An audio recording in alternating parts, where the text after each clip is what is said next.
Recognized Uncle Walker D01. Recognized Kat Kuhl D21.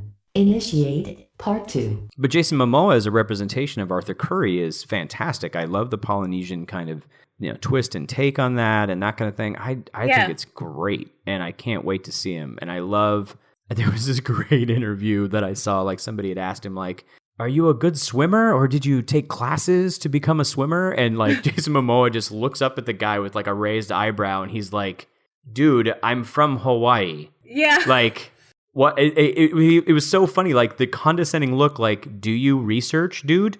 Yeah. Like, come on. And there's that scene in the trailer where he's standing on that wharf or whatever, and that wave hits him. Apparently that was him, and he just did that. That's awesome. Like, and he's got a great sense of humor. I think he's a solid actor. Clearly he looks fantastic. He's a hottie. Like he's got these great things going for him. I think he can be really good if they handle it well. I did like the trailer bit at the end where Bruce is like, so I hear you talk to fish. After we like see him do like crazy awesome things, and they make that nice little callback joke. So there's a few things that make me want to hope. I have no hope. I have no hope, but I'm going to see it, and I'm determined to have fun. Because it's not going to be the Aquaman movie that I want. Because the Aquaman movie that I want, it still has Jason Momoa in it. Like, that's now forever. That's what I want. But what I want out of an Aquaman movie is like an action adventure, because my favorite Aquaman comics are those awkward Silver Age things where he's going around with Quisp. Oh, jeez. And and they find these bizarre underwater creatures, and they're all drawn so unfathomably inconsistent, and they like fight some of them and talk to other ones, and they're all just bizarre action adventures, because it was like during the Comics Code, and the Comics Code was a disaster, and they made do, and it turned into an action adventure. Yeah, but for some reason... Sorry, to get onto Quisp for... Yep. I can't even believe I'm saying this, but to get onto Quisp for a minute... to really drill into Quisp. Yeah, let's just take it home with Quisp. Let's forget about Judas Contract. So he's basically Aquaman's version of Batmite, or... Yes! Mr. Mixie-Spitlick. Yeah. Which is so weird to me that this just became a thing. Like, everyone's going to have their own pixie sidekick. Yeah. Yeah. I love how, like, the opening in the, like, Wikipedia about Aquaman is, Quisp was for many years a valued ally of the undersea monarch. And it's just like, no, seriously, stop it. Anyway, just to explain to people what Quisp, he might show up in season 3. God, Quisp. What if that happened, though? It would literally be you and me and James, like, pumping our fist. Be like, yay? Yeah. Yay? No one else. That would just... They'd be like, what They is would be happening? aiming really just for the smallest audience. Well, I have to tell you, but they have done it. Mm-hmm. Like the Calderon thing, I never occurred to me until I was researching for the Aquaman or the Aqualad Secret Origins episode that Cal Durham, I was like, oh my God, Cal Durham, that's right. Cal Durham was a thing in the 70s. This ally of Black Manta who had been genetically engineered, and he's the adoptive father of Calderon, but I didn't make the connection, Calderon being Calvin Durham, like his name. Anyway, they do stuff like that. So I feel like I find every Easter egg, and the next thing I turn around and there's something else stuck in the background. So yeah, you're right. They do. We're going to see Quisp. I'm going to go back and rewatch season 2, and Quisp is going to be in the background. Quisp. Yeah, he's going to be God, I'd die. Oh, man, that'd be freaking hilarious. Anyway, we have seriously, when we're on Quisp, I think we've seriously derailed ourselves a little bit. Let's get back to Judas Contract just for a second. Yeah, let's talk a little bit Garfield Logan.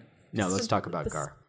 He's kind of terrible in this, in Judas Contract. He's the worst. He's not good. He's definitely like, none of this would be kosher in modern storytelling. He is a horn dog and super, like there's a scene, everybody's practicing, right? So you see Donna Troy and Corey sparring, which is really interesting and that kind of thing in the training. But they have Garfield, who's, I would say he's had a crush on Tara, but he doesn't have a crush on Tara. He has a crush on everyone. Yes, he does. And, oh my and God. And Tara kind of kisses him sort of in one scene. And then, but he's terrible. They're doing this training exercise and he ends up beating Tara. Mm-hmm. But then he's just basically abusing her. Oh no. He's just Gar, picking no. on her. He's like teasing her and like knocks her face into the snow and like is really Don't harass her. He's totally provoking her, and then she quote unquote loses control and, you know, tries to kill him. And he's like, "Why did you try to kill me?" I'm like, "Dude." And even Cyborg calls him out on it too, is like, "Yeah, you kind of provoked her a little bit." But it was, well, not a little bit. Cyborg calls him out and says, "Dude, that was terrible. Don't do that." Yeah, don't do that ever is again. at least something that somebody said something. But she gets upset because he's really just like relentless with it. He's not good. No. And so there are definitely people who have who we've had some conversations with about Wally's behavior, and particularly in the early season of Young Justice as well, about, you know, personal boundary space and kind of, is he crossing lines with really just, is it harassing to like say Miss Martian or whatnot, who's clearly said that she's not interested, and or is it just quirky Wally being quirky Wally? Like, where do those lines get drawn? You know what I mean? Right. And we see Wally grow through the 2 seasons and into the 2nd season with his relationship with Artemis, which seems very good and very healthy. But he has to get called out a lot, and he doesn't get called out, I think, enough by some of the male members of the team. You know what I mean? Sure, like absolutely. Calder or somebody saying like, I don't think he does. We don't treat our partner, our colleagues this way. Like, please stop. Like, he gets, you know, they people mock him and that kind of thing, and Robin mocks him a little bit, but he doesn't really get like called out on it. Yeah, I don't think Dick's there yet as a leader. I think Nightwing would be, but as Robin, he's not there yet.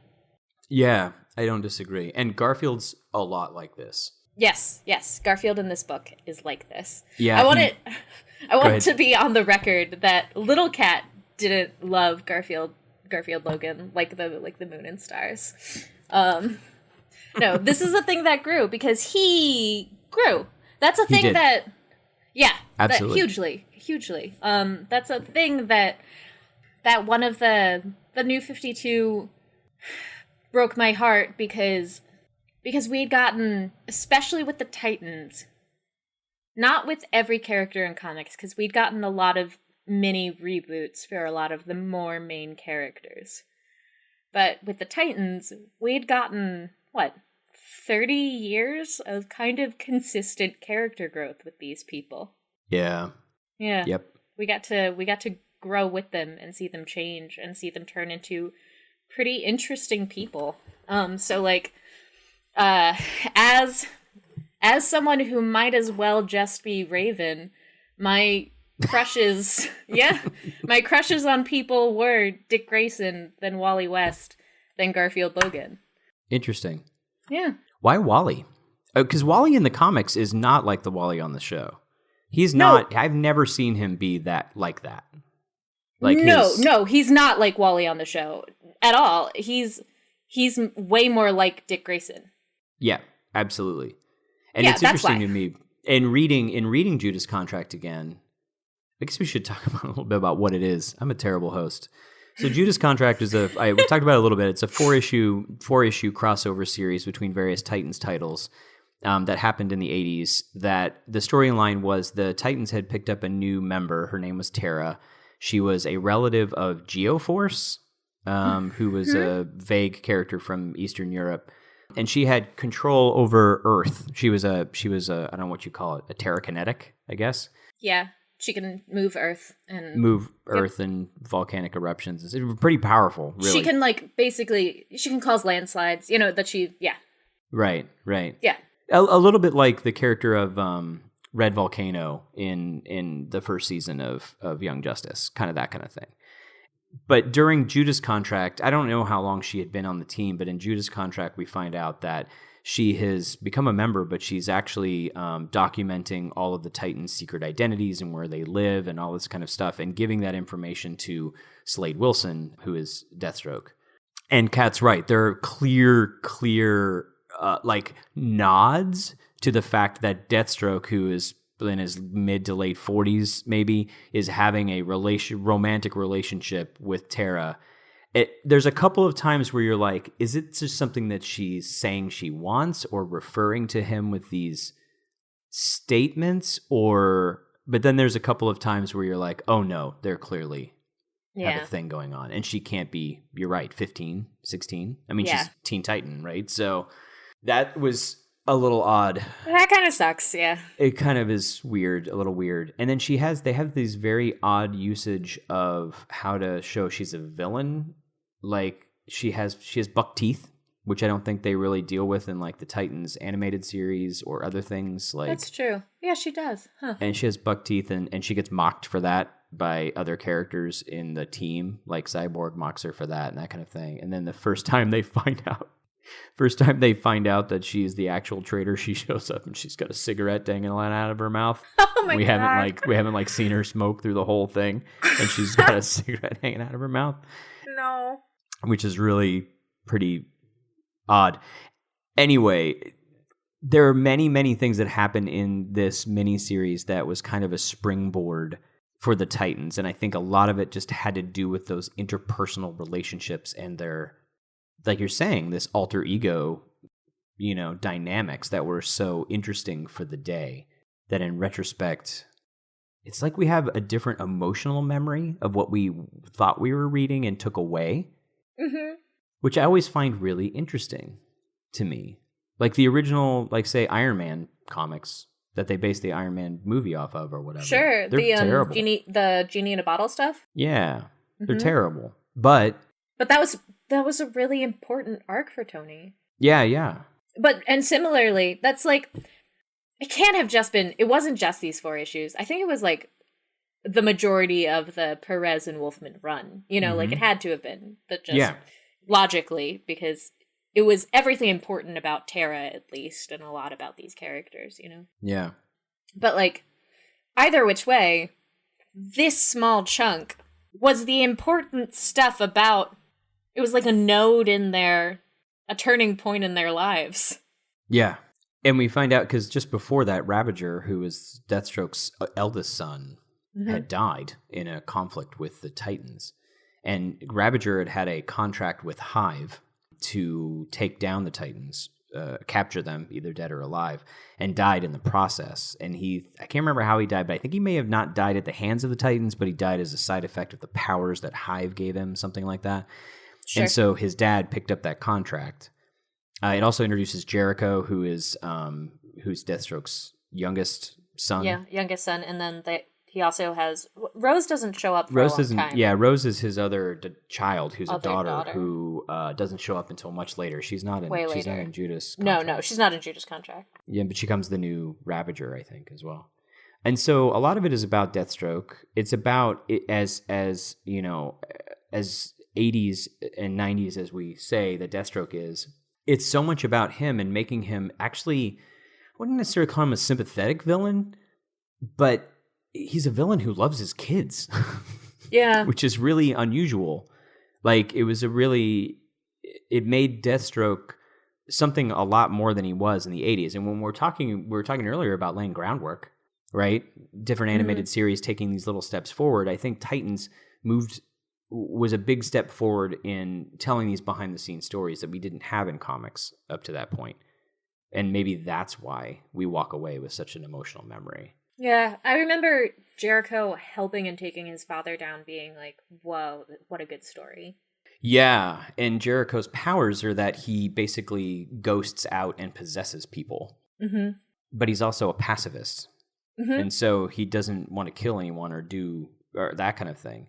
He's actually a very sweet character. Yeah, he's a good kid. Yeah, he's a good kid, yeah. So getting back to you a little bit, what is your emotional takeaway of Judas contract. For me, it was, I talked about in the Dick Grayson episode, was, about Dick growing up and changing and becoming his own person and all that kind of stuff was pretty important to me. But what do you take away from Judas Contract? Yeah, so I think, so a lot of it had to do with, it was all the first stuff. That's how I got to know Dick Grayson. That's like, I knew, I also grew up immediately with Batman the Animated Series. Right. So I had him as Robin. But this is how I met Nightwing. Yeah, me too. Yeah. And it was so exciting to meet him this way. Mm-hmm. Now, he was Nightwing in the Batman Animated Series too. Had you seen him in that yet? I don't remember seeing him as Nightwing in that way yet. Like, I might have, but my memories of the Batman the Animated Series at that point were mostly wrapped up in, like, Catwoman. Sure. Everything related to all of my early memories of Dick Grayson are this. This is the first distinct stuff. Yeah. I remember, like, that's stuff with Donna was really important. Their friendship is so important to me. Yeah. There's later comics, I don't even remember what comic this is, of her picking him up at the airport and getting him on her I think one of them picking the other up at an airport and picking them up on a motorcycle. Either one seems likely. Yeah, absolutely. And she immediately starts drilling into his life. And he's just like, Mom, about it, And I'm just like, oh, these are my babies. Yeah. It's just like their friendship is so beautiful. And like her asking him to, like that whole wedding moment is beautiful and perfect. As a young girl, I loved Corey. Yeah. I know it's like it's ridiculous. She's ridiculous. Nothing about her is reasonable. No, she is totally over. Yeah. She's just personification of that sexualization that we're talking about. Yes, and that's like, I didn't relate to her at all. I always related to Raven, but sure. But my God, I loved Corey. Like, I've always wanted to be able to be her.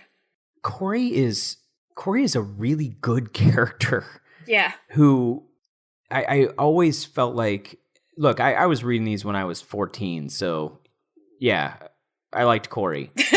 But like when I look at it as a character too, I really think that it was so much more than that, because Corey as a character herself is so strong, which was, I think, one of the reasons that one of the things that really put me off about the Teen Titans animated series was we were getting this, early Miss Martian, like ditzy teenage character, and I'm like, no. I refuse to view Corey as anything except a leader of people, a tactician, a warrior, an inspiration. Like, interesting. It drove me insane, which is one of the reasons why it bugged me when I first saw Miss Martian. I'm like, wait, the first female character we see on this is just going to be another high-pitched ditzy. Oh, come on, guys, you're killing me now. Come on, can we please? Allow me to go to bat for that series, because I've seen all of it, because there's no way that there is going to be a single Teen Titans thing that I haven't seen all of, despite my not loving all of it. You know, that, like... I hear you. Yeah. I've tried. I tried, but I would try again. Yeah. I've seen all of it, and I don't love all of it. I think the thing that I love least is that that's not Robin. You know? Mm-hmm. That's not Dick Grayson at all. It's unrecognizable as any Robin, let alone Dick Grayson. Mm-hmm. Interesting. Yeah, they get him most wrong. That Dick doesn't bother me. Oh, really? You think they get him wrong more than Corey? Yeah, because interesting. Yeah, because they I do not agree. Sure, Corey's character isn't perfect in that, but she is strong and compassionate. Yes. And lots of young girls, that's a character that they need to see. Okay. You can say, there has never been anything that I have disagreed with you on that you haven't convinced me I was incorrect. So I'm fascinated by this because I have such strong opinions on it. I need to hear what you have to say on this. Sure, yeah. That show was wildly successful. Mm-hmm. And as a character, like, in combination with Raven, those are two archetypes of girls that were constructed to both, like, play off stereotypes that were rampant during the girl power era and then dispel those stereotypes. So they set it up Did they dispel them? I thought that they largely did. Did it take seasons to do so? Because I watched the first season and some of the later season bits and pieces, but the silliness I just couldn't take. Like nothing against the show. I have huge DC it was fans. A very, a friend of mine, very friends of silly mine show. that really liked that show a lot. But it wasn't what I wanted was Young Justice, and what I was getting was not Young Justice. It was never going to be Young Justice. Right, it's too exactly. silly of a show. And I'm okay. I think this is my thing. I'm okay with doing whatever you want with a show and doing different takes on characters.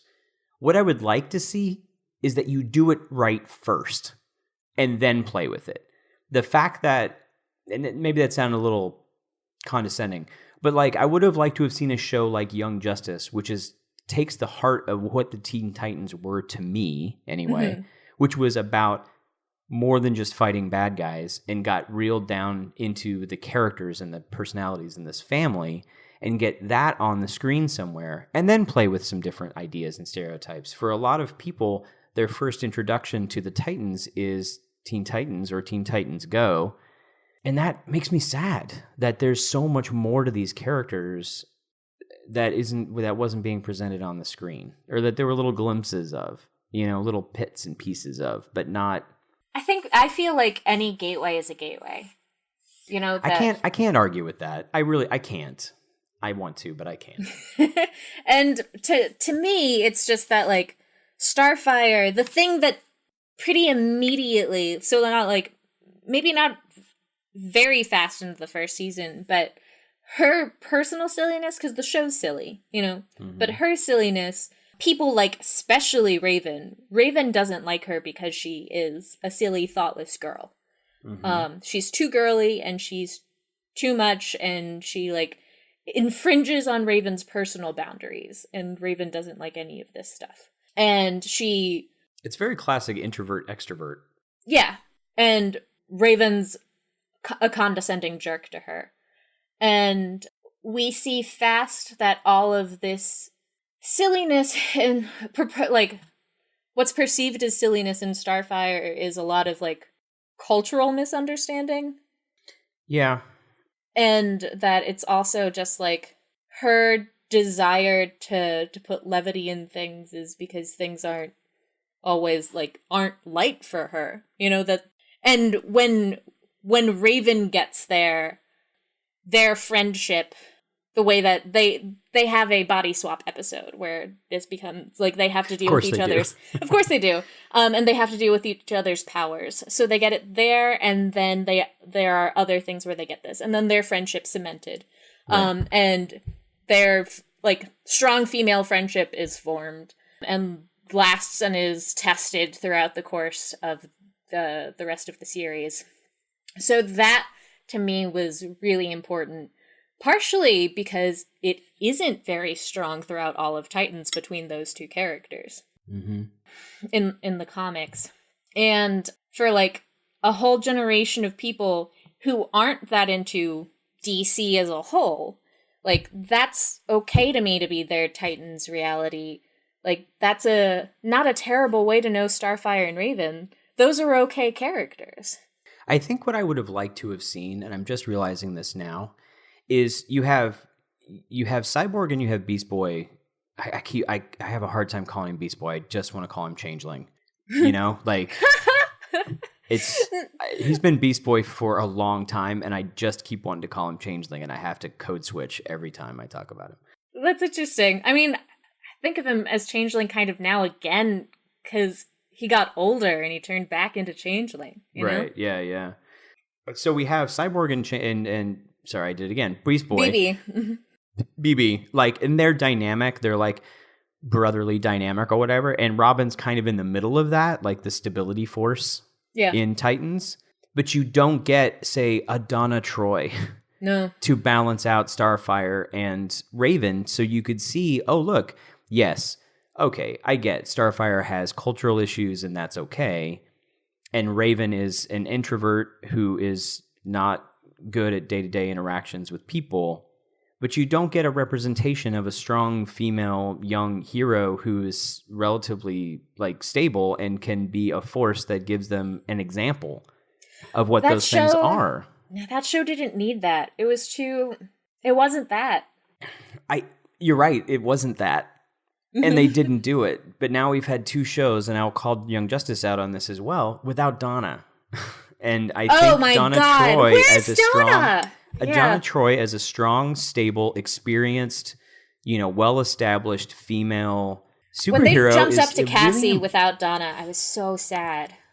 I was sad, and I'm fine with it because so far I trust them because they've done so many good things, and that's fine. Yeah, it's just like nothing against Cassie. I miss Donna. I know. I totally get it. And my frustration is the same where I'm getting, okay, so the first 2 characters we get in Young Justice as female characters are Miss Martian, who again becomes fantastic, but we get the start of basically Starfire, and Artemis, who's like a rule-breaking, extreme on the other end, and we get no female balance in the middle. That's just a well-established character, like established sidekick with skills and abilities that can balance this idea that, okay, we will call out Miss Martian for being new to the superhero gig, but we're not calling out girls for always being behind the ball than the boys.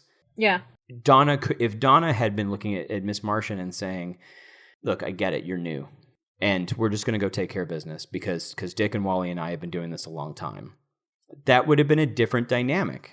Is there a problem that they think she's just going to make everything too stable? Like, of course, you've read, what was it called? Teen Titans Year 1? I did, but it was a long time ago, so I'm not sure I can reference anything. Yeah. Well, that was just, I thought it was done so well. Like, the drama of it, that they were such, like, little baby faces. And Donna's the only girl, because she would be, because it's the original team. Right. With, like, OG Aqualad and Kid Flash and Robin and Donna. I think that's it. That is it, yeah. Yeah. Speedy. Yeah. I guess I just would have... I don't know. I don't mind the extremes, but it seems like I see the extreme. Like, Robin is established. Kid Flash is Kid Flash, but he's also got some skills. So you got, he's got experience. Aqualad, begs to be respected, like, right off the bat because he's just a really good character. Yep. But then I don't know. And then you get Superboy, who's definitely angsty dude at the beginning and then grows up. I just want to see, I would like to see a show that has a female lead to start that isn't... Who has her stuff together. And isn't just like, okay, well... And I think Darcy Ross even mentioned this in her interview as well, the idea that it's almost implied in Young Justice, and she said it seems like the girls have accepted this, that girl superheroes are like a new thing.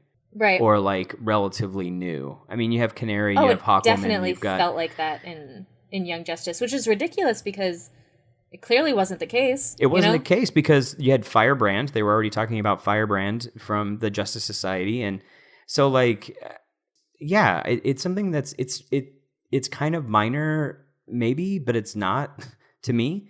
I don't understand why you can't just have an established, well-trained super sidekick that's a woman and not have to swing to extremes on both sides. Yeah. Maybe I'm preaching to the choir. Maybe I'm a white middle-class male with opinions that are weird. I don't know. But I have a daughter, and I want my daughter... I am excited that my daughter has some things on TV that I can show her that she can really enjoy. She loves watching superhero shows, and I cannot tell you how happy that makes me. And I want her to be able to look up to these characters in a way that I looked up to Donna, right? Yeah. And I have no Donna to show her right now. So. Well, who knows what they'll I'm glad that we're getting a third season, obviously, but I wonder what they'll do next with specifically, since we're talking Titans, that's what ostensibly we're here to do. Sure, yeah. What they'll do next with Titans. Did you know that there was supposed to be a Titans show that was just about, I don't even know if it was supposed to be about superheroics, but there was supposed to be a show that was about around college age, Dick and Raven being roommates. You're talking about the TNT live action Titans? No, not live action. It was animated. Oh, no, I didn't hear about that. Yeah. That's there's a bunch of beautiful concept art about it. I didn't know that. Oh, that's interesting. I'm gonna look that up. Yeah, that was just like what an interesting concept. I would have loved that because I love their relationship. You know, after like she realizes that she doesn't like him and that was all left over from accidentally forging that emotional, you know, that their telepathic link. Mm-hmm. But like they have that empathic link, you know, that's their, I really like their relationship. Mm-hmm. That they have a really, really close relationship, a really close friendship, because they accidentally hooked up magic style once. Yeah. Interesting. I would definitely like to see, I'm hoping that this it seems like Dick Grayson over the last, 5 to 10 years is definitely getting a surgence in popularity. And either people are coming out of the woodwork or people are understanding that he can be a really compelling character. And I'm hoping that we're going to get some more of him. There were some hints they were going to bring him into the Arrowverse, but that makes some pretty larger implications. They've already implied that Oracle exists in the Arrowverse. Interesting. So I don't know how that goes. I'm not sure how I feel about that really. Because if I want a live action Nightwing, I need it to be a particular thing. And Pretty Boys on Parade CW, which is a bit condescending. Actually, the Arrowverse has got some really cool stuff in it, so I probably shouldn't say that. But I would like it not to be CW. I would like it to be something different, I guess. Right. So, okay, so can you? I hate to. We're gonna have to wrap up pretty soon because we've been going. Sense. But I need to hear about what it is about Garfield you love. I gotta do it. Yeah, absolutely. Garfield is relentlessly positive. Yeah. And that's interesting you say that because it's also a quality of Wally in the comics. Yes. Well, that's what it is. That's why I say I actually do fall for this character type over and over and over. Like, I know this about me, and it's what I originally loved about Dick Grayson, too. It's that he's someone who lives with Batman, but his favorite superhero is Superman. Yeah, exactly. Yep. And that James and I like do we play Wed Bed Behead whenever we're like stalled places, and we typically end up falling into doing it with DC Comics characters. I don't know what that is.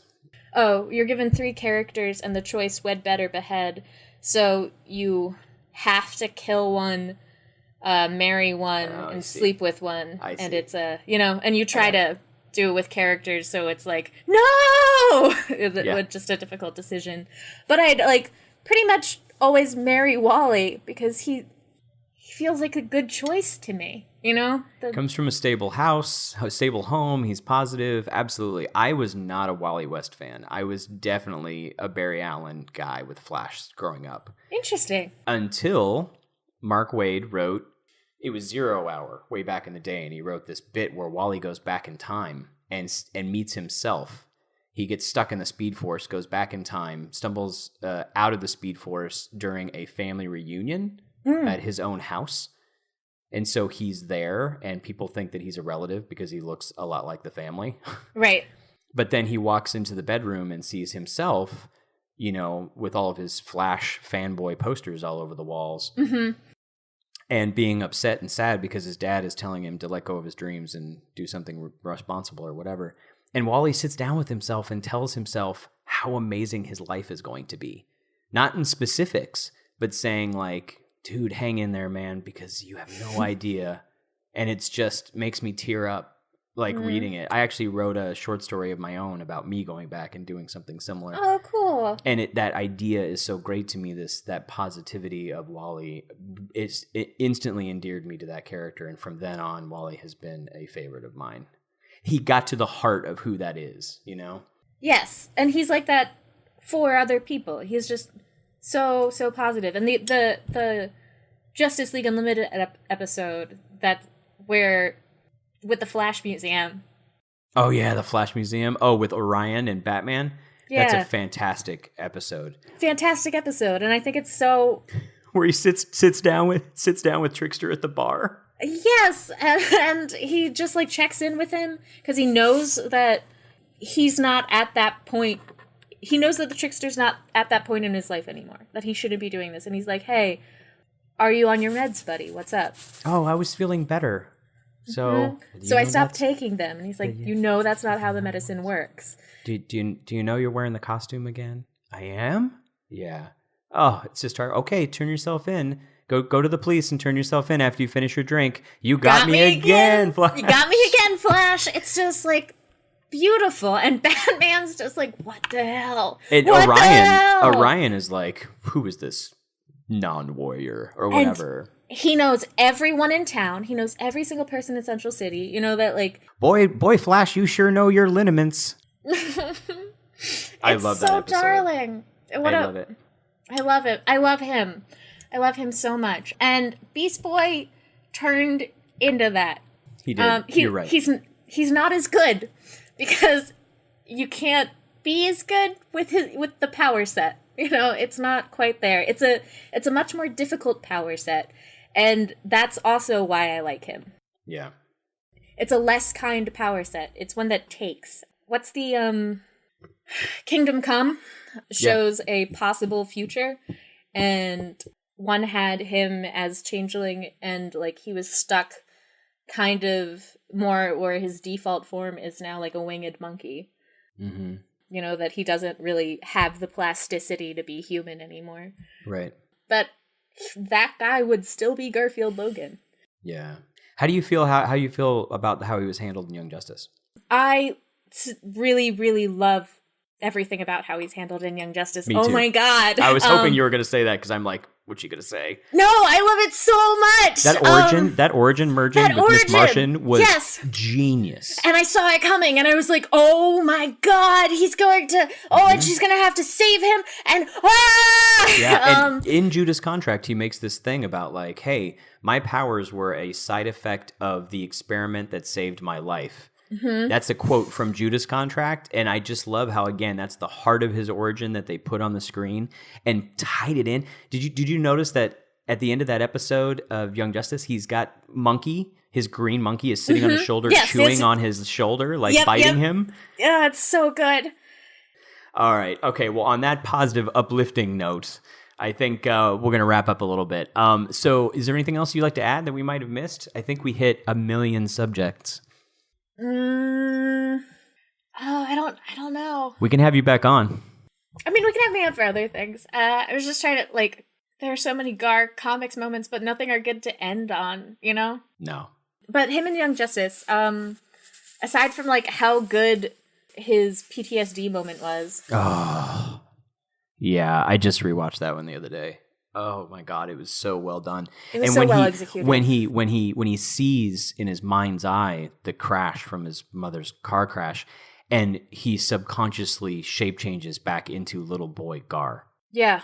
Oh my God. Heartbreaking. The animation, how the story is told through the animation is so brilliant. It's exquisite. And like, if you know DC Comics, you know exactly what's happening. And if you don't, there's enough visual storytelling there for you to stop and think about it and get what's happening. Yeah.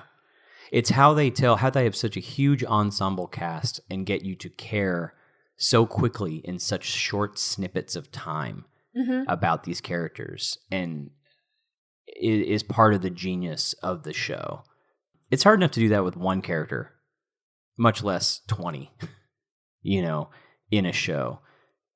We know the history of Gar. We saw him in first season, but then you get that one bit that tells you so much. Oh, and how quickly. Something that I've always loved about him is how far he pushes his abilities and how hard he works to do that. And that's not always made apparent. He's written off so often as like a silly character, and no, he's not at all. He works hard to turn into a T-Rex. Think of how difficult it would be to turn into a T-Rex. Like, we don't have those around. Yeah. But we see him go to an alien planet, and immediately he starts working to try to figure out how to turn into these aliens. Yeah. Oh my gosh. I could go into a whole thing about how I envision the psychology of a shapeshifter like that. How you have to, does he rebuild this thing like an artist from the inside out? You know what I mean? Like, she does it, Miss Martian does her shape changing on a molecular DNA level. What does that mean when you turn into something that's extinct? And I think it means way different stuff for him. Yeah. You know? Mm-hmm. Oh. Yeah. Yep. All right. Yep. Okay. Gar. Let's get more Gar in season 3. That'd be fantastic. Yes, please. And have more of the Titans in with him. I agree. All right. Thanks so much for spending time with us in the cave, Kat. Where can people you bet. Here. Where can people find you on Earth Prime? So the best place is the One Shot Podcast Network at oneshotpodcast.com, or find me on Twitter at wolvesarecool, with cool spelled like my last name, Kuhl. Mm-hmm. Go do all of that. Find it all. Yes, we'll have links to all that in the show notes, including my article on how to be cool on tribality. If you're a gamer, I highly recommend you listen to Kat wrangling her players in fantastic ways. Thanks to oh man, those guys, those boys. I love those boys. Thanks to everybody for sharing some time with us. You can find us on Twitter at the YJ Files, on Facebook at www.facebook.com/crashingthemode, and on our website www.crashingthemode.com. I'm not sure if I can say much more about Kat without embarrassing myself, so I'm just going to quote my own article about her. Quote, Kat Kuhl has to adapt some of the craziest shenanigans I have ever heard, and she does so with grace, skill, and aplomb. Listen to One Shot Campaign and learn from a game master who knows what she's doing and doing it under fire. Go check it out. If you enjoy our show, please consider sharing it with a friend. You can also support the show by giving us a 5-star review on iTunes or your podcatcher of choice. The ratings really do help other people find our show. If you do leave us a rating, please let us know, especially if you're outside the US. We have to look a little harder to find those. And even though Season 3 has been officially announced, please continue to spread the word to friends and family about the series. Hashtag keep binging YJ on Netflix. Pick up the comics, get yourself up to speed for the Season 3 premiere. And as always, stay whelmed, everyone. You've been listening to Whelmed, the Young Justice Files podcast. Our hosts are Rich Howard and Emily Booza. Our editor and producer is Neil Powell. Our theme was composed by Emily Mio. Our logo was created by Kevin Bates.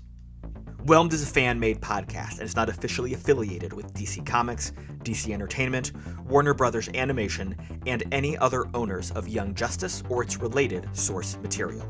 As such, these companies have sole ownership of all symbols, images, names, logos, and proprietary material related to Young Justice. Original content of this podcast is ours under Creative Commons. Thanks for listening, and stay whelmed.